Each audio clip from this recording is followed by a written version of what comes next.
एक राजा का एक सरोवर था जिसमें मछलियां पाली गई थी और वो मछलियों की सेवा करने आता था। और उसने मछलियों की रक्षा के लिए एक नियम लगा रखा था, अगर कोई मछली को मारेगा तो उसे प्राण दंड दिया जाएगा। राजा आज्ञा। एक दिन एक गरीब मछुआरे ने देखा कि बहुत सी मछलियां हैं, पर उसने सुन रखा था प्राण दंड मिलेगा। तो 2 मिनट में सैकड़ों मछली मार लेते, कौन देखता है। और वो तालाब में जाल फेंक करके मछलियों को समेट ही रहा था कि घोड़ों की टाप की आवाज सुनाई दी। दूर देखी तो लगा कि राजा की सवारी आ रही। उसने कहा अब तो पक्का मारे गए। तो जाल को मिट्टी में दबा दिया, कपड़े उतार दिए और मिट्टी से ऐसे संत वेश बना लिया।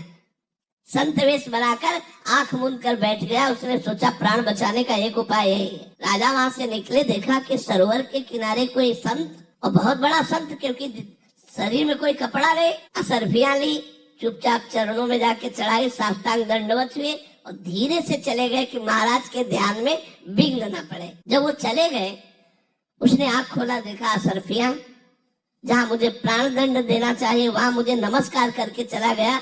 जब मैंने नकली वेश धारण किया तो एक राजा प्रणाम करके चला गया। यदि मैं असली में भगवान का बन जाऊं तो क्या होगा। आज से मैं सब कुछ छोड़ता हूँ और भगवान का भजन करता हूँ।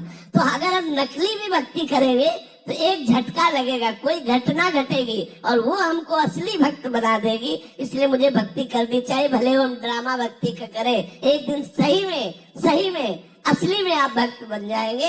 हमारी भक्ति नाटक नहीं, हम राम राम बोल रहे, ये नाटक नहीं है। अगर हम नाटक में भी राम राम बोल रहे तो भी हमारा राम नाम मंगल करेगा। भाव कुभाव अनख आलसहु, नाम जपत मंगल दिसि दसहु। एक बार